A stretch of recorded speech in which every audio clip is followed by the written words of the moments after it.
సిద్ధపాటు అనేటువంటి కార్యక్రమానికి మీ అందరికీ ప్రభువైన యేసుక్రీస్తు వారి పేరిట స్వాగతమును తెలియజేస్తున్నాను. నా ప్రియులైన సహోదరి సహోదరులారా, ఈ కార్యక్రమంలో ఇది సమయమా అనేటువంటి అంశమును మనం నేర్చుకుంటున్నాం. గత వారం మొదటి భాగాన్ని మీరు విన్నారు. ఇప్పుడు రెండో భాగాన్ని మీరు నేర్చుకోబోతున్నారు. ఇది సమయమా. గత వారం జ్ఞాని అయినటువంటి సొలొమోను దేవుని ఆత్మ ప్రేరణ చేత పలికినటువంటి సందర్భాన్ని మనం చర్చించాం, మనం నేర్చుకున్నాం. ప్రసంగి గ్రంథము 3వ అధ్యాయము 1 నుండి 8 వచనాలలో సమయమును గూర్చి సొలొమోను గారు వివరించినటువంటి జ్ఞానం గత భాగంలో మనం నేర్చుకున్నాం. ప్రతిదానికి సమయం ఉంది, ప్రతిదానికి సమయము కలదు. ఆకాశము క్రింద జరుగు ప్రతి చర్యకు సమయం ఉంది. ఏ సమయమందు అదే జరగాలి, లోకమందు అదే జరుగుచున్నది. సమయము యొక్క జ్ఞానమును మనిషి కలిగి ఉండాలి. ఏ సమయంలో ఆ పనినే మనిషి చేయాలి అని కొన్ని ఉదాహరణలు కూడా ఆ వాక్య భాగంలో సొలొమోను గారు చర్చించినట్టు మనం నేర్చుకున్నాం. పుట్టుటకు చచ్చుటకు, నాటుటకు పెరికివేయుటకు, చంపుటకు బాగు చేయుటకు, పడగొట్టుటకు కట్టుటకు, ఏడ్చుటకు నవ్వుటకు, దుఃఖించుటకు నాట్యమాడుటకు, రాళ్ళు పారవేయుటకు రాళ్ళు పోగు చేయుటకు, కౌగులించుటకు కౌగులించుట మానుటకు, వెదకుటకు పోగొట్టుకొనుటకు, దాచుకొనుటకు పారవేయుటకు, చింపుటకు కుట్టుటకు, మౌనముగా నుండుటకు మాటలాడుటకు, ప్రేమించుటకు ద్వేషించుటకు, యుద్ధము చేయుటకు సమాధానపడుటకు. ఎన్నో సందర్భాలు, మానవ జీవితంలో ఎదురయ్యే ఎన్నో సందర్భాలు. వీటన్నిటిని మనం ఆలోచన చేస్తున్నప్పుడు ఏ సమయం మందు దానినే చేయాలి. ప్రతి దానికి సమయం కలదు. ఆ సమయం వచ్చిందంటే మనం ఆ కార్యక్రమంలోనే ఉండాలి, ఆ క్రియలలోనే ఉండాలి. లోక సంబంధమైనటువంటి ఈ ఉదాహరణలన్నీ మనం నేర్చుకున్నప్పుడు దేవుని ఆత్మజ్ఞానమును కూడా మనం నేర్చుకోగలిగితే ప్రస్తుత కాలంలో దేవుని కొరకు మనం ఎలా జీవించాలి అనే విషయం మనకు అర్థమవ్వాలి. ఏ సమయంలో ఏ పని చేస్తున్నారు, ఏ సమయంలో ఎలాంటి పనులను కలిగి ఉంటున్నారు. లోక సంబంధంగా అయితే అన్నీ వాటి సమయాలలో జరిగిపోతున్నాయి. వాటి సమయాలలో మీరు జరిగిస్తున్నారు, సమయానుకూలంగా మీరు ప్రవర్తిస్తున్నారు. మరి దేవునికి అనుకూలంగా కూడా మీరు ప్రవర్తిస్తున్నారా? దేవుని విషయంలో కూడా సమయమునకు తగినట్టుగా మీరు ప్రవర్తిస్తున్నారా? దేవుడు ఈ విషయాన్ని నేర్పించాలనుకుంటున్నాడండి. సమాజానికి ఈ విషయమై మేల్కొలుపును దేవుడు దయచేయాలనుకుంటున్నాడు. ఈ విషయమై చాలామంది నిద్రావస్థలో ఉన్నారు. దేవుని కొరకైన బ్రతుకు విషయంలో ఏ సమయమందు దానికి తగ్గట్టుగా ఆ పనిని మనిషి కలిగి ఉన్నాడా అంటే లేదు అని చెప్పాలి. లోక విషయముల యందు జ్ఞానమును కలిగి ఉన్నటువంటి మనిషి దైవ విషయముల యందు జ్ఞానము లేకుండా ఉన్నాడు. ఏ సమయమందు ఎలాంటి ప్రవర్తనను కలిగి ఉండాలో మనిషి తెలియకై ఉన్నాడు. దేవుని విషయంలో ఏ సమయమందు ఎలాంటి ప్రవర్తన కలిగి ఉండాలో మనిషి తెలియకై ఉన్నాడు. ప్రారంభకాలం ఆదాము కాలం.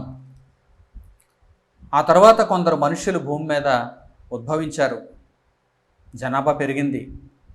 చెడు ప్రవర్తన కలిగిన మనుషులుగా మనుషులు మారిపోయారు. నోవహు గారి కాలం, జలప్రళయం. ఒక జాతిని ఏర్పాటు చేసుకోవాలని దేవుడు నిర్ణయించినప్పుడు ఒక మనిషిని ఆయన కనుగొన్నాడు. ఆయన అబ్రహాము గారి కాలం. అబ్రహాము గర్భం నుండి మరలా ఒక జనాంగం బయలుదేరింది. ఇస్సాకు, యాకోబు నుండి 12 మంది నుండి అనేక మంది ప్రజలు, వారు ఇశ్రాయేలీల కాలం. వారిని దేవుడు జ్ఞాపకం చేసుకుని ధర్మశాస్త్రాన్ని అనుగ్రహించాడు. ధర్మశాస్త్ర కాలం. వారు రాజు కావాలని కోరుకున్నారు. రాచరిక వ్యవస్థ. వారు దేవుని నుండి దూరమైపోయారు. దేవుని యొక్క కట్టడలను వారు మరిచిపోయారు. దేవుని ఆజ్ఞలను వారు అతిక్రమించారు. ఘోరమైన ప్రవర్తన కలిగిన వారుగా వారు మారిపోయారు. వారిని దేవుడు చెరకు అప్పగించాడు. ఇశ్రాయేలీయులకు కష్టాలు ప్రారంభమైనటువంటి కాలం, వేదనలలో వారున్న కాలం, దేవుడు తన కుమారుడైన క్రీస్తు ప్రభువును అనుగ్రహించాడు. క్రీస్తు ప్రభువు భూమి మీదకు వచ్చిన కాలం, ఆయన మరణించి సమాధి నుండి తిరిగి లేచాడు. జీవమును మనుష్య జాతికి అనుగ్రహించిన కాలం, ప్రారంభ శతాబ్దపు శిష్యుల కాలం. ఇదిగో ప్రస్తుతం నేడు మనం నివసిస్తున్నటువంటి చివరి కాలం. ఆయా కాలాలను మీరు జాగ్రత్తగా ఆలోచన చేస్తే ఏ కాలంలో మనం ఉన్నాం? ఆదాము కాలంలో ఉన్నామా? నోవహు కాలంలో ఉన్నామా? అబ్రహాము కాలంలో ఉన్నామా? మోషే కాలంలో ఉన్నామా? దావీదు కాలంలో ఉన్నామా?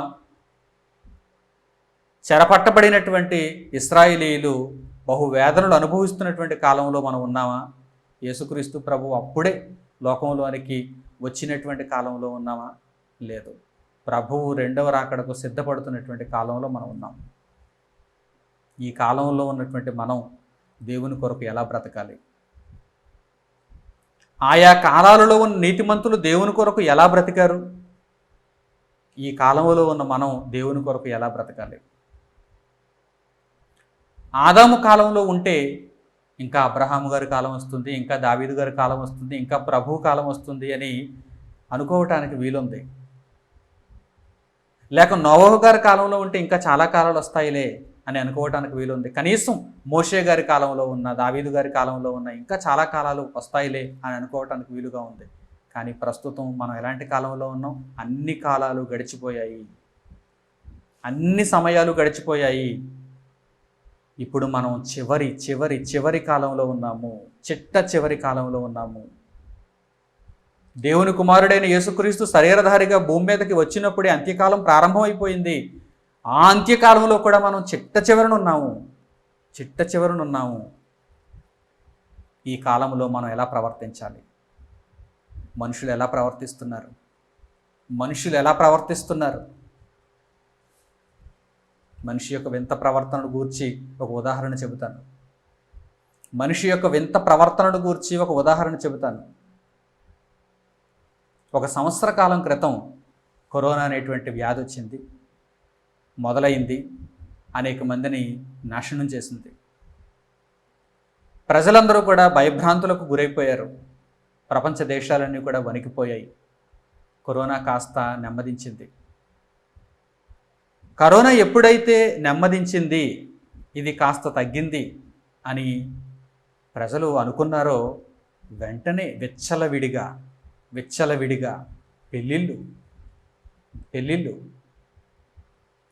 పుట్టినరోజు కార్యక్రమాలు, ఇంకా ఏవేవో వారికి నచ్చినటువంటి కార్యక్రమాలు, పార్టీలు, విచ్చలవిడిగా మనిషి తిరగడం ప్రారంభించాడు.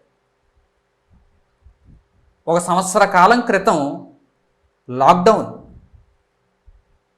బయటకు వెళ్ళటానికి వీలు లేదు, ప్రతి ఒక్కరూ మాస్క్ ధరించాలి, సామాజిక దూరమును పాటించాలి, శానిటైజర్ వాడాలి, శుభ్రతను పాటించాలి. ఒకవేళ ఎవరికైనా కరోనా వస్తే వారు క్వారంటైన్ అవ్వాలి, బయట తిరగకూడదు, జాగ్రత్త పడాలి. ఎన్నో హెచ్చరికలు, ఎన్నో సూచనలు. కాస్త నెమ్మదించింది, వ్యాక్సిన్ వచ్చింది, కాస్త తగ్గింది అని మనిషి ఎలా మారిపోయాడు? విచ్చలవిడిగా మరలా తిరగడం ప్రారంభించాడు. విచ్చలవిడిగా. మనిషికి భవిష్యత్తు తెలియదు. కాలాన్ని మనిషి అంచనా వేయలేకపోతున్నాడు. నీకు దేవుడిచ్చిన కాలం, ఆ కాలము యొక్క జ్ఞానము నీవు కలిగి ఉండాలి, లేకపోతే చాలా ప్రమాదం. ఏ కాలంలో ఉన్నావు నువ్వు? కరోనా తగ్గిపోయిందా? విచ్చలవిడిగా తిరిగేద్దామండి, పెళ్ళిళ్ళు చేసేసుకుందామండి. పెళ్ళి చేసుకోండి, తప్పులేదు. పెళ్ళిళ్ళు చేసుకోండి, తప్పులేదు. ఎంతమంది కావాలి ఈ పెళ్ళికి? వేలకు వేలుగా పెళ్ళికి జనాలు రావాలా? వందల కొద్దీ ప్రజలు ఈ పెళ్ళికి రావాలా? ఆలోచన చేయండి.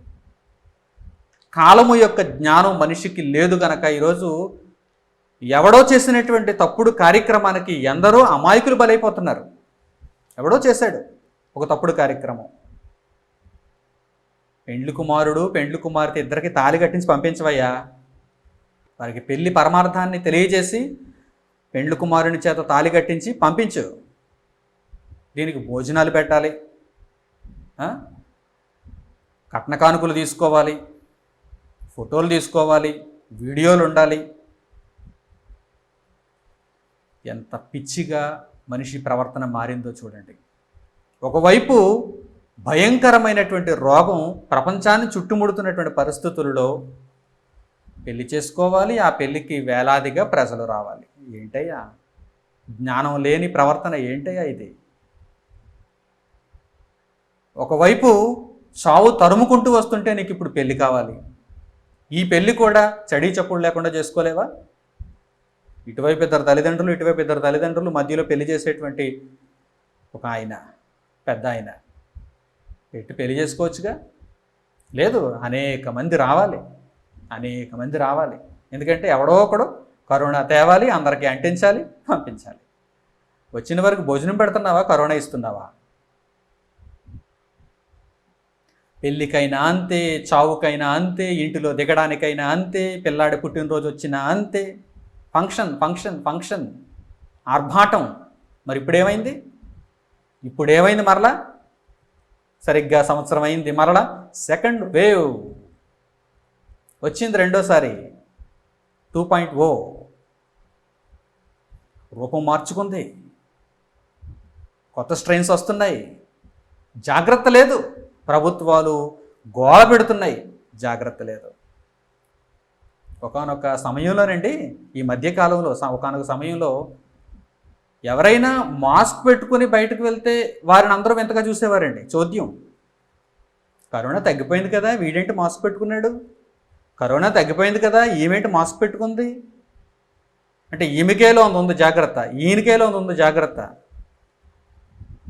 అంటే అందరూ మాస్క్ తీసేసి మాస్క్ పెట్టుకుని ఒకరు వస్తే వారిని వింతగా చూసేవారండి. ఆడ్ మ్యాన్ అవుట్ అనమాట. అంటే 100 మంది మాస్క్ లేకుండా ఉన్నప్పుడు ఒకరు మాస్క్ పెట్టుకుని ఉంటే వారిని అందరూ మరి కొత్తగానే చూస్తారు కదా. కరోనా పోయింది కదా, మీరేంటి ఇంకా మాస్క్ పెట్టుకున్నారు అన్నట్టు చూశారు. కాలం తెలియదు వీరికి, కాలం యొక్క జ్ఞానం లేదు వారికి. అందుకే ఇష్టం వచ్చినట్టు తిరిగారు కనుకనే ఈరోజు చాలా దారుణమైన పరిస్థితిని ఎదుర్కొంటున్నారు. ఈరోజు మన మధ్య కనిపిస్తున్నాడు, రేపు ఫోటోలో కనిపిస్తున్నాడు. పేపర్లో ఫోటో, ఫ్లెక్స్ మీద ఫోటో. ఒకప్పుడు ముసలోళ్ళకి వచ్చేస్తుందండి, బాగా ముసలోళ్ళకి వచ్చేస్తుందండి. పడుచువారికి కరోనా రాదండి, అయినా వ్యాక్సిన్లు వచ్చేసాయి కదండి. చిన్నపిల్లలకి కరోనా రాదండి, వ్యాక్సిన్లు వచ్చేసాయి కదండి. ఇమ్యూనిటీ పవర్ మనకు చాలా చక్కగా ఉందండి, బాగుందండి, దిట్టంగా ఉన్నామండి. అలా అనుకున్నారు. మరి ఇప్పుడు సంవత్సరం తిరిగింది, సెకండ్ వేవ్ వచ్చింది. మరి ఇప్పుడు అందరూ వీరే పోతున్నారు. ఎవరైతే ఇమ్యూనిటీ పవర్ మాకు బాగుంది అనుకుని మాస్కులు లేకుండా బయట తిరిగి, శుభ్రత లేకుండా బయట తిరిగి ఇష్టానుసారంగా ప్రవర్తిస్తున్నారో వారికి మొదట వస్తుంది, వారి ద్వారా అమాయకులకు కూడా అంటుకుంటుంది, అమాయకులకు కూడా అంటుకుంటుంది. ప్రియులారా, ఏ సమయంలో ఉన్నారో జాగ్రత్తగా తెలుసుకోవాలి, లేకపోతే చాలా ప్రమాదం, చాలా ప్రమాదం. తర్వాత మీరు ఏడ్చినా ఉపయోగం ఉండదు, తర్వాత మీరు అరిచి గోల పెట్టినా ఫలితం ఉండదు. అన్నీ బాగున్నప్పుడే, తెలుగులో ఒక సామెత ఉంటుంది, దీపం ఉన్నప్పుడే ఇల్లు చక్కబెట్టుకోవాలి, దీపం ఉన్నప్పుడే ఇల్లు చక్కబెట్టుకోవాలి. నీకు ఆరోగ్యం ఉన్నప్పుడే ఆరోగ్యాన్ని జాగ్రత్తగా కాపాడుకోవాలి. కాలమును గూర్చి దేవుడు నీకు తెలియజెబుతున్నప్పుడు, ఆ కాలంలో నీవు ఉన్నప్పుడు కాలాన్ని గూర్చి నువ్వు నేర్చుకోవాలి. ఆ కాలం నీకు తీరిపోతే కాలమును గూర్చి చెప్పే వీడు నీకు కనిపించడు. నీవు వెళ్ళిపోయినా నేను వెళ్ళిపోయినా కాలం మారిపోతే కాలమును గూర్చిన జ్ఞానం నీకు వినిపిస్తుందా? కాలమును గూర్చి జ్ఞానాన్ని నేర్చుకునే అవకాశం నీకు ఉంటుందా? కనుక ఎప్పుడైనా సరే దేవుడిచ్చినటువంటి చక్కని అవకాశాన్ని జాగ్రత్తగా మనం వినియోగించుకోవాలి. దేవుని మాటలను జాగ్రత్తగా నేర్చుకోవాలి, దాని ప్రకారం మనం ప్రవర్తించాలి. సొలొమోను గారు ఏమంటున్నారు? ప్రతి దానికి సమయము కలదు. ఏడవడానికి ఉంది, నవ్వడానికి ఉంది, దుఃఖించడానికి ఉంది, నాట్యమాడడానికి ఉంది. ఏ సమయం అందు దానికి తగ్గట్టుగా నీవు ప్రవర్తించడం నేర్చుకోవాలి. ఎందుకు దేవుడు ఈ ఉదాహరణలన్నీ తెలియజేస్తున్నాడంటే ముఖ్యంగా ప్రాముఖ్యంగా ఆయన జ్ఞానమును మనిషికి నేర్పించడానికి. నేను నీకు ఇచ్చిన సమయము ఎలాంటి సమయమో నువ్వు గుర్తించి దానికి తగ్గట్టుగా నువ్వు బ్రతకాలని దేవుడు హెచ్చరిస్తున్నాడు. నువ్వు ఆదాము కాలంలో ఉన్నావా, అబ్రహాము కాలంలో ఉన్నావా, లేక మోషే కాలంలో ఉన్నావా, దావీదు కాలంలో ఉన్నావా, చివరి కాలంలో ఉన్నావు, చివరి కాలంలో ఉన్నావు. ఒకనాటి పరిస్థితిని, ఒకనాటి సందర్భాన్ని దేవుడు మన కొరకు ఒక దృష్టాంతంగా వ్రాయించాడు. అది ఎప్పుడు సందర్భమో తెలుసా? రాజులు ఇశ్రాయేలీయులను పరిపాలిస్తున్నటువంటి సందర్భం. దాదాపుగా దేవునికి లోబడినటువంటి రాజులందరూ కూడా వెళ్ళిపోయారు. ఆ తర్వాత దుష్టులైనటువంటి రాజులు ఇశ్రాయేలీయులను, యూదులను పరిపాలించడం ప్రారంభించారు. అటువంటి సందర్భంలో, అటువంటి సమయంలో ఇశ్రాయేలీయులు చెరకు వెళ్ళిపోతున్నారు. ఇశ్రాయేలీయులు శత్రురాజుల బారిన పడిపోతున్నారు. భయంకరమైనటువంటి వేదనలు వారికి ప్రారంభమైపోయాయి. అటువంటి సందర్భంలో, అటువంటి కష్టకాలంలో జరిగినటువంటి ఒక సందర్భాన్ని దేవుడు మనకు రాయిస్తూ మనకు దేవుడు జ్ఞానాన్ని నేర్పిస్తున్నాడు. కొన్ని వందల వేల సంవత్సరాల క్రితమే దేవుడు రాయించిన మాటలను మీరు వింటే ఆశ్చర్యపోవాలి. దేవుడు రాయించిన మాటలను మీరు వింటే ఆశ్చర్యపోవాలి. నిజంగా నాటి కాలంలోనే దేవుడు ఆ పదజాలాన్ని ప్రయోగించాడంటే నేటి కాలంలో ఆయన నోరు విప్పితే ఎలా ఉంటుందో ఒక్కసారి మీరు ఆలోచన చేయాలి. నాటి కాలంలోనే 100 ఏళ్ల క్రితం కాదు, 500 ఏళ్ల క్రితం కాదు, సుమారు 1000 సంవత్సరాల క్రితం, సుమారు 2000 నుండి 3000 సంవత్సరాల క్రితం జరిగినటువంటి ఒక సందర్భం, ఒక సంఘటన. ఆ సంఘటనలో పేర్కొనబడినటువంటి పదజాలం, దేవుడు ప్రయోగించిన పదజాలం మీరు వింటే మీరు నిజంగా ఆశ్చర్యపోవాలి. నాడే దేవుడు ఇలా మాట్లాడితే చివరి కాలంలో ఉన్న నన్ను గూర్చి, మమ్మును గూర్చి దేవుడు ఎలా మాట్లాడాలని మీరు ఒక్కసారి ఆలోచన చేయాలి. అది ఏ సందర్భమో తెలుసా? సిరియనులు ఇశ్రాయేలీయులలో కొందరిని చెరగా తీసుకుని వెళ్ళిపోయారు. సిరియా దేశం రాజు చాలా బలవంతుడుగా ఉన్నాడు. ఇశ్రాయేలు రాజు చాలా బలహీనుడిగా ఉన్నాడు. దేవునికి లోబడని ఇశ్రాయేలు రాజు ఓడిపోయే స్థితికి వచ్చాడు. దాసులుగా సిరియా రాజు చేతికి అప్పగింపబడి పన్ను కడుతూ వారు భయంకరమైనటువంటి వేదనలు అనుభవిస్తున్న కాలంలో దైవజనుడైనటువంటి ఎలీషా గారి కాలం అది. దైవజనుడైన ఎలీషా గారు నివసిస్తున్న ప్రాంతం షోమ్రోను. అప్పుడు ఒక సంఘటన జరిగింది. సిరియా దేశానికి సైన్యాధిపతి అయినటువంటి నయమాను అనేటువంటి ఒక వ్యక్తి ఉన్నాడు. అతడు కుష్ఠరోగి. అతని ఇంటిలో ఇశ్రాయేలు దేశంలో నుండి తీసుకుని రాబడినటువంటి ఒక చిన్నది ఉంది. దాసీగా తీసుకుని రాబడినటువంటి ఒక చిన్నది ఉంది. ఆమె తన యజమానిరాలు ద్వారా తన యజమానునికి ఉన్నటువంటి కుష్ఠరోగమును గూర్చి షోమ్రోను పట్టణంలో, ఇశ్రాయేలు దేశంలో దేవుని ప్రవక్తలు ఉంటారు, దేవుని యాజకులు ఉంటారు, దేవుని నమ్మిన వారు ఉంటారు, దేవుని తెలుసుకున్న వారు ఉన్నారు. కనుక నా యజమానుడు అక్కడికి వెళితే స్వస్థతను అందుతాడు, బాగుపడతాడు అని ఆ చిన్నది తెలియజేసింది. ఆమె చెప్పిన మాటలను బట్టి సిరియా దేశపు సైన్యాధిపతి రాజు వలన సెలవు పొందినవాడై, సిరియా రాజు వలన సెలవు పొందినవాడై ఇశ్రాయేలు రాజు దగ్గరకు వస్తాడు. ఇశ్రాయేలు రాజు బట్టలు చింపేసుకుంటాడు. కుష్ఠరోగాన్ని తగ్గించడానికి నేనే భయంకరమైన పరిస్థితుల్లో ఉన్నాను అని ఇశ్రాయేలు రాజు తలబాదుకుంటున్నటువంటి పరిస్థితుల్లో ఎలీషా గారి దగ్గర నుంచి వర్తమానం వస్తుంది. దైవజనుడైన ఎలీషా దగ్గర నుండి వర్తమానం వస్తుంది. ఆ నయమానుడు నా దగ్గరికి పంపించు. ఇశ్రాయేలు దేశంలో జీవము కలిగిన దేవుని సేవకుడు ఉన్నాడు, దైవజనుడు ఉన్నాడని ప్రతి మనిషి లోకమందు తెలుసుకున్నట్లుగా ఆ సిరియా దేశపు సైన్యాధిపతిని నా దగ్గరికి పంపించు అన్నప్పుడు సిరియా దేశపు సైన్యాధిపతి అయిన నయమాను ఎలీషా దగ్గరికి వెళ్ళడం జరుగుతుంది. ఎలీషా ఒక దూత ద్వారా చెబుతాడు, యొర్దాను నదిలో 7 మారులు మునగమని చెప్పు, అతనికి కుష్ఠరోగం పోతుంది, మరలా నూతనమైన దేహం అనుగ్రహింపబడుతుంది. మొదట ఈ నయమాను దూత చెప్పినటువంటి ఆ ఎలీషా గారి మాటలను పట్టించుకోడు. మా దేశంలో గొప్ప నదులు లేవా అని తిరిగి వెళ్ళిపోతాడు. మరలా ఒక దాసుడు ప్రవక్త చెప్పినటువంటి మాటలను అంత తేలిగ్గా కొట్టిపారేయవద్దు, అతడు ఏదైనా ఒక గొప్ప విషయం చెప్పాడంటే నీవు దానిని చేయాల్సిందే అని రాజును బ్రతిమిలాడినప్పుడు రాజు ఎలీషా మాటల ప్రకారం వెళ్ళి యొర్దాను నదిలో 7 మార్లు మునిగి తన కుష్ఠరోగాన్ని పోగొట్టుకుంటాడు. తిరిగి నూతనమైనటువంటి దేహముతో అత్యానందంతో తాను తెచ్చినటువంటి కానుకలను ఎలీషాకు ఇవ్వటానికి మరలా ఎలీషా దగ్గరికి వస్తాడు. అప్పుడు ఎలీషా, నేను ఎవరి సన్నిధిని నిలువబడి ఉన్నానో ఆ జీవము గల యెహోవా నామము తోడు, ఆయన జీవము తోడు, నేను వెండి బంగారాల కోసం ఈ స్వస్థతను జరిగించలేదు. నీ దగ్గర ధనాన్ని తీసుకోవటానికి, నీ దగ్గర వస్త్రాలను తీసుకోవటానికి, నీ దగ్గర ఏదో సంపాదించుకోవటం కోసం నేను ఇక్కడ కూర్చోలేదు. లోకమంతటికి జీవము గల దేవుడైన యెహోవాను గూర్చి పరిచయం చేయటానికి, ప్రకటించటానికి నేను ఇక్కడ ఉన్నాను. కనుక నువ్వు తెచ్చిన సొమ్ము నీతో పాటు తీసుకుని వెళ్ళు.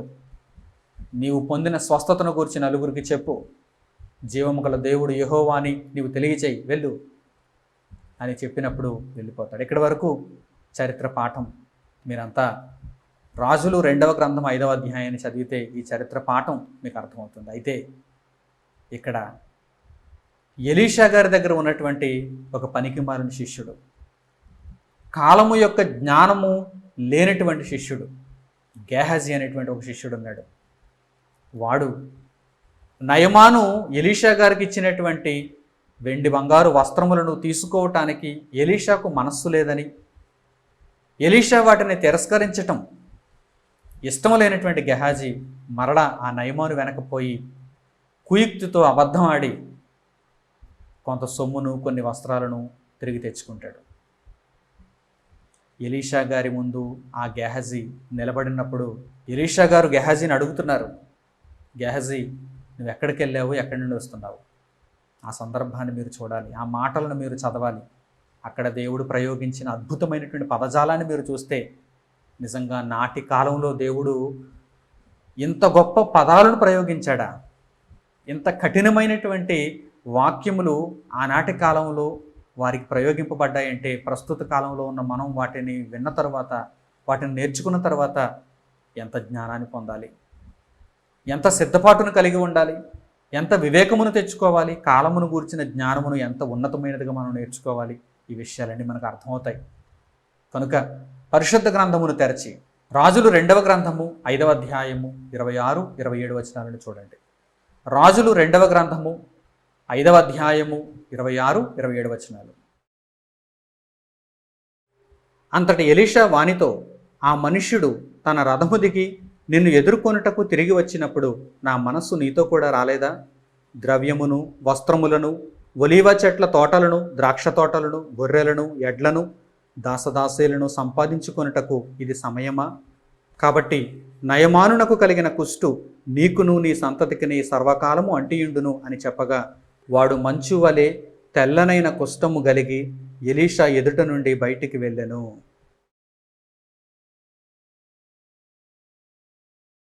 ప్రియులారా, ఆలోచన చేస్తున్నారా? దైవజనుడైన ఎలీషా దగ్గర ఉన్నటువంటి ఒక శిష్యుడు ఎలాంటి ప్రవర్తనతో ఉండాలి, ఎలాంటి ఆలోచనతో ఉండాలి, ఎలాంటి మనస్సును కలిగి ఉండాలి? దైవజనుడైన ఎలీషా ద్వారా ధనాన్ని సంపాదించుకోవాలి అనేటువంటి పనికి మాలిన ఆలోచన ఇదిగో ఈ గేహజీలో మనకు కనిపిస్తుంది. తన గురువైనటువంటి ఎలీషా, దైవజనుడైన ఎలీషా, ప్రవక్త అయిన ఎలీషా అతనిని చూచైనా మనసు మార్చుకున్నాడా? నా యజమాని ధనాన్ని కోరుకోవటం లేదు, నా యజమాని వస్త్రాలను కోరుకోవటం లేదు, నా యజమాని బహుమానమును కోరుకోవటం లేదు, కనుక నేను కూడా ఎలా ఉండాలి?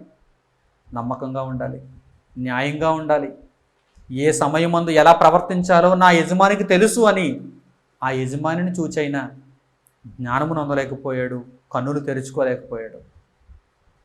నా యజమానికి జ్ఞానం లేదనుకుంటున్నాడు, నా యజమానికి వివేకం లేదనుకుంటున్నాడు, లాభం సంపాదించుకోవటం ఎలాగో నా యజమానికి తెలియదనుకుంటున్నాడు. సిరియా దేశపు సైన్యాధిపతి వెండి బంగారు వస్త్రాలతో వస్తే తిరిగి పంపించేస్తాడా? ఇది అవివేకం అనుకున్నాడు. వెళ్ళాడు, కుయుక్తితో అబద్ధపు మాటలు చెప్పాడు. ఎఫ్రాయిం మన్యు నుండి 2 శిష్యులు వచ్చారు, వారికి వస్త్రాలు కావాలి, ప్రవక్త అయిన ఎలీషా ఇమ్మన్నాడు అని చెప్పి అబద్ధాలు చెప్పి నయమాను దగ్గర నుండి కొంత సొమ్మును తెచ్చుకున్నాడు, కొన్ని వస్త్రాలు తెచ్చుకున్నాడు. అప్పుడు వెంటనే ఎలీషా గారు అడుగుతున్నారు, గెహజీ నువ్వు ఎక్కడి నుంచి వస్తున్నావు? నేను ఎక్కడికి పోలేదు, ఇక్కడే ఉన్నాను అంటున్నాడు. అప్పుడు అంటున్నాడు ఆయన, ఎలీషా గారు అంటున్నారు, నా మనస్సు నీతో పాటు రాలేదనుకుంటున్నావా? నీవు ఆ మనుష్యుని ఎదుర్కోవటానికి వెళ్ళినప్పుడు నా మనస్సు నీతో కూడా రాలేదనుకుంటున్నావా? నిన్ను గూర్చి నేను ఆలోచన చేస్తున్నాను. నీవు కాని సమయంలో కాని ప్రవర్తనను కలిగి ఉన్నావు. ఇది ఎలాంటి సమయం? ఇశ్రాయేలు రాజు సరిగా ఉన్నాడా? ఇశ్రాయేలు ప్రజలు సరిగా ఉన్నారా? దేవుని సంకల్పం ప్రజలలో నెరవేరుతుందా? దేవుని వాక్యమును ఎవరైనా పట్టించుకుంటున్నారా? కనీసం మనమైనా దేవుని కొరకు బ్రతకొద్దా? కనీసం మనమైనా దేవునికి సంతోషాన్ని ఇవ్వొద్దా? ఈ సమాజానికి ఎలా బ్రతకాలో నేర్పించొద్దా? దేవుని మాటలను ప్రకటించొద్దా? ఏం సంపాదించుకుందాం అనుకుంటున్నావు? ఏమి సంపాదించుకుందాం అనుకుంటున్నావు? వెండినా, బంగారాన్నా, వస్త్రాలనా, ఒలీవ చెట్ల తోటలనా, దాసదాసీలనా, ఎండ్లనా? ఏం సంపాదించుకుందాం అనుకుంటున్నావు? ప్రస్తుత కాలంలో ఉన్నటువంటి మీరు, ప్రస్తుత కాలంలో ఉన్న సర్వజనాంగం మనమంతా ఒక్కసారి ఆలోచన చేయాలి. కొన్ని వందల వేల సంవత్సరాల క్రితమే పరలోకము నుండి దేవుడు ఏమంటున్నాడు చూడండి. ప్రవక్త అయిన ఎలీషా ద్వారా దేవుడు ఏమని మాట్లాడుతున్నాడో చూడండి. గెహజీ, ఇది సమయమా? నీవు ఆనందించటానికి, సుఖించటానికి, నువ్వేదో సంపాదించుకోవటానికి ఇది సమయమా? ఏ సమయంలో ఉన్నావో సమయమును గూర్చినటువంటి జ్ఞానం నీకు లేదా? ఏడ్చుటకు ఒక సమయం ఉంది, నవ్వుటకు ఒక సమయం ఉంది, మాటలాడుటకు ఒక సమయం ఉంది, మౌనంగా ఉండుటకు ఒక సమయం ఉంది. నువ్వే సమయంలో ఉన్నావో చూడు. ఆదాము కాలంలో ఉన్నావా? నిద్రపో, కొంతకాలం నిద్రపో, అంత పెద్ద ఇబ్బంది ఏమీ లేదు. నోవహు గారి కాలంలో ఉన్నావా? ఇప్పటికంటే కాస్త నెమ్మదిగా ప్రవర్తించు, నీ ఇష్టమును నీవు కొద్దిగా నెరవేర్చుకో. కానీ ఇప్పుడు ఏ కాలంలో ఉన్నావు? చివరి కాలంలో ఉన్నావు. చివరి అంచున ఉన్నావు. నీ ప్రవర్తన ఎలా ఉండాలి? నీ ప్రవర్తన ఎంత చక్కగా ఉండాలి? అన్నిటినీ సంపాదించుకొనుటకు, పోగు చేసుకొనుటకు ఇది సమయమా? దేవుని కొరకు ఆలోచించటానికి, దేవుని కొరకు బ్రతకటానికి, అనేకులను దేవుని కొరకు బ్రతికింప చేయటానికి ఇది సమయం కదా. ప్రభువు సేవలో పాలిభాగస్తులై దేవుని చిత్తమును పరిపూర్ణం చేసుకోవటానికి ఇది సమయం కదా. ఏ క్షణాన గుండె ఆగిపోతుందో తెలియని పరిస్థితులలో గుండె ఆగిపోయే ఆ సమయానికి దేవుని దృష్టిలో మంచివాడవుగా, మంచిదానవుగా, నీతిమంతుడుగా, నీతిమంతురాలుగా ఉండటం ఇక్కడ చాలా అవసరమైన విషయం కదా. ఇలాంటి పరిస్థితులలో ఏం చేయాలనుకుంటున్నావు? ఇలాంటి పరిస్థితులలో నీ ఆలోచన ఎటుపోతుంది? నాటి కాలంలో గెహజీని దేవుడు ఎలా హెచ్చరిస్తున్నాడో చూడండి. వీటన్నిటిని సంపాదించుకొనుటకు ఇది సమయమా? సరైన సమయంలో సరైన ఆలోచనను నీవు కలిగి లేవు కనుక, ప్రవక్త అయిన ఎలీషాను చూచైనా నీవు బుద్ధి తెచ్చుకోలేదు కనుక, ఇదిగో వాడు వదిలి వెళ్ళిపోయినటువంటి ఆ కుష్టము నీకు, నీ సంతతి వారికి సదాకాలం ఉంటుంది. వెళ్ళిపో అన్నాడు. వాడు ఎలీషా ఎదుటి నుండి బయటకు వెళ్ళిపోయాడు. వాడికి బంగారం, వెండి, వస్త్రాలే కావాలి. కుష్ఠరోగం ఉన్నా కానీ అవే కావాలి. ఇక వాడి మనస్సు మారదు. ప్రియులారా, ఎలాంటి కాలంలో ఎలాంటి ప్రవర్తనను కలిగి ఉన్నారో ఒక్కసారి ఆలోచన చేసుకోండి. మీ జీవితమును ఒక్కసారి మీరు పరీక్షించి, నేను ఎలా ఉన్నాను, నా ప్రవర్తన ఎలా ఉంది, చుట్టూ భయంకరమైన పరిస్థితులు అలముకుంటున్నప్పుడు నా ఆలోచన విధానం ఎలా ఉంది, నేను దేవుని కోసం బ్రతుకుతున్నానా, దేవుని వాక్యం నాలో ప్రతిఫలిస్తుందా, దేవుడు కోరుకున్నట్టుగా నా బ్రతుకును నేను కొనసాగించుకుంటున్నానా? ఒక్కసారి మీరుగా ఆలోచన చేయాలి. మీరు చేస్తున్న ప్రతి పనికి ముందుగా ఈ ప్రశ్న మీరు వేసుకోవాలి. ఇది సమయమా? ఈ పనికి ఇది సమయమా? ఈ ఆలోచనకు ఇది సమయమా? ఈ ప్రవర్తనకు ఇది సమయమా? దేవుని కోసం బ్రతుకుతున్నప్పుడు ఇది సమయం. అవును, సమయం ఒప్పుకుంటుంది. నీవు దేవుని కోసం బ్రతుకుతున్నావు కనుక అవును, దేవుని కోసం బ్రతకడానికి ఇదే సమయం. అదే నీవు ఏదైనా విచ్చలవిడి కార్యక్రమానికి పూనుకున్నావా? ఇది సమయమా? ఒక్కసారి ప్రశ్నించుకుంటే సమయం కాదు. అబ్బాయికి పెళ్లి చేద్దాం అనుకుంటున్నానండి, వందల వేల మందిని పిలుద్దాం అనుకుంటున్నానండి, ఇది సమయం కాదు. ఏదో కరోనా వచ్చిందనే కాదు, కరోనా వచ్చిందని ఆ పరిస్థితిని బట్టి నేను ఈ మాట చెప్పడం లేదు. ఎప్పుడు నేను ఇదే మాట చెప్తాను. యేసుక్రీస్తు ప్రభు వారు ఏమంటున్నారు తెలుసా? మనుష్య కుమారుని రాకడ దినములు ఎలా ఉంటాయి? ఒకసారి నోవహు దినములు జ్ఞాపకం చేసుకోండి. జనుడు తినుటకు త్రాగుటకు కూర్చుండి ఆడుటకు లేచిరి. మనుష్య కుమారుని రాకడ దినాలు కూడా అలాగే ఉంటాయి. ప్రజలందరూ ఎలాంటి భావనను కలిగి ఉంటారు? తినాలి, త్రాగాలి, గెంతాలి. తినాలి, త్రాగాలి, ఆడాలి.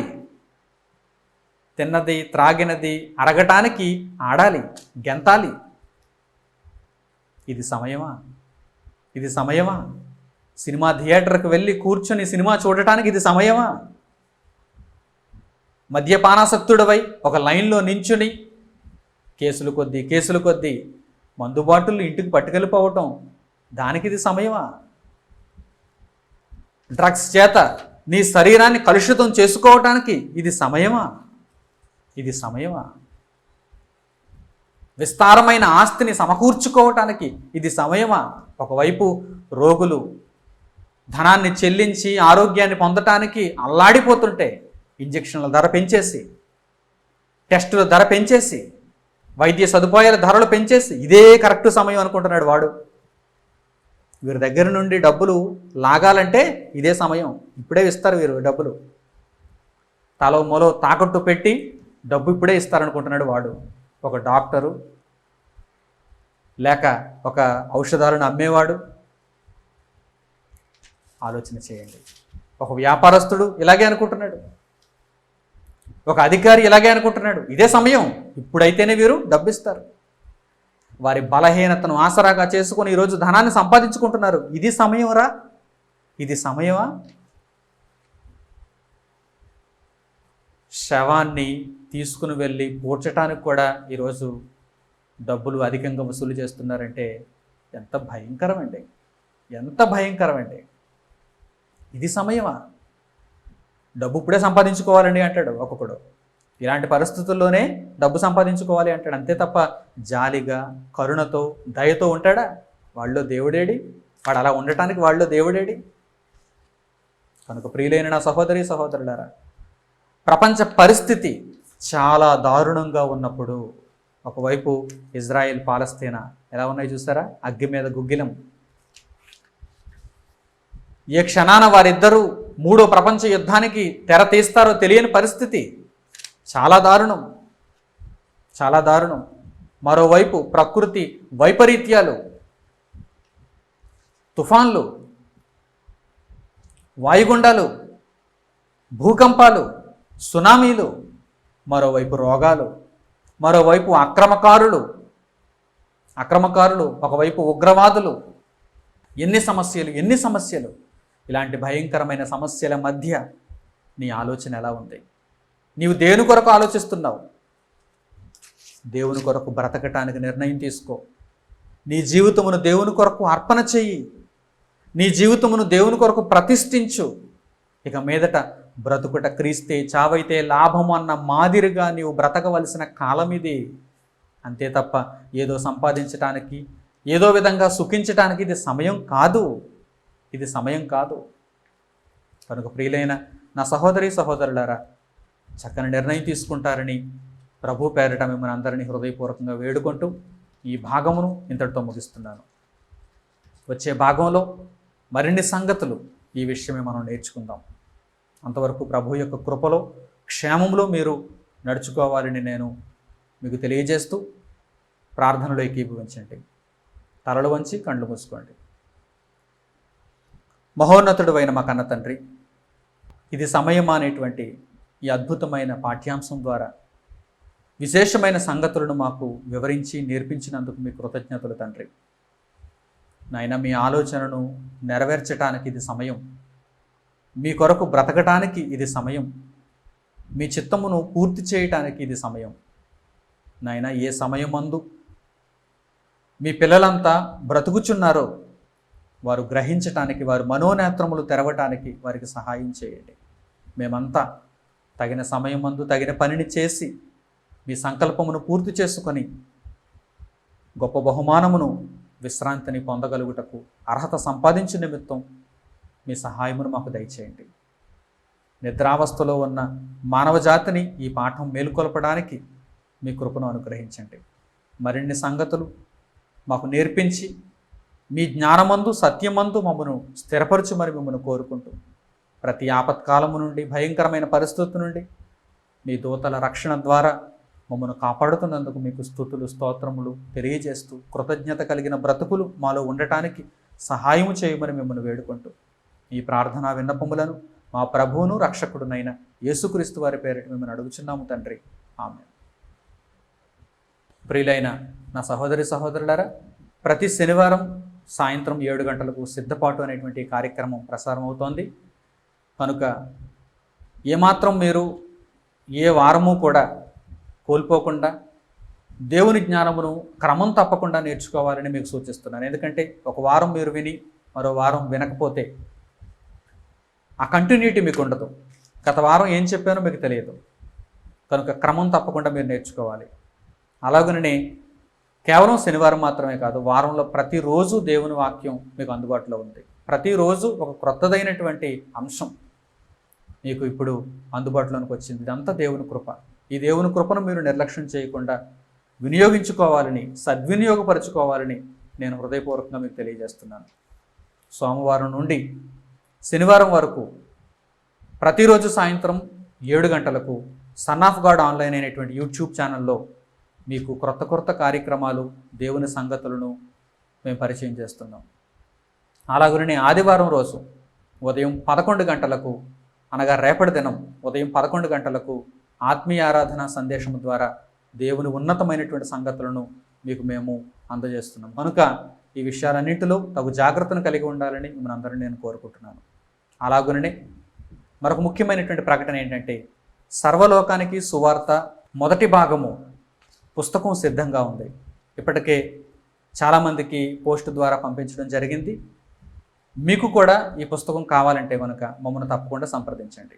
12 పాఠ్యాంశాలతో ఈ పుస్తకం సిద్ధంగా ఉంది. పోస్ట్ ద్వారా ఈ పుస్తకాన్ని పొందదగిన వారు తప్పనిసరిగా మీ యొక్క వివరాలను, మీ యొక్క చిరునామాను మాకు తెలియజేసి ఆ పుస్తకాన్ని పొంది దేవుని విశేషమైన సంగతులను పుస్తక రూపంలో మీరు నేర్చుకోవాలని నేను మీకు తెలియజేస్తున్నాను. ప్రకటనలు ఇంతటితో సమాప్తం.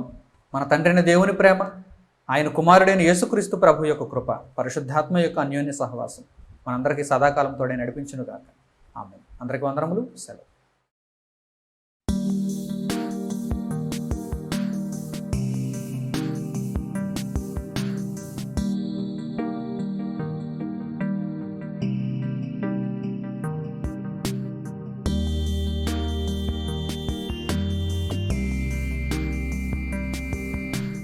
సహోదరులు మణికుమార్ గారు ప్రసంగించిన ఎన్నో ఆత్మ సంబంధమైన సంగతులను ఉచితముగా వీక్షించుటకు స్క్రిప్చర్స్ యూనివర్సిటీ మరియు సన్ ఆఫ్ గాడ్ ఆన్లైన్ అనే మా యూట్యూబ్ ఛానల్స్ ను తప్పక దర్శించండి.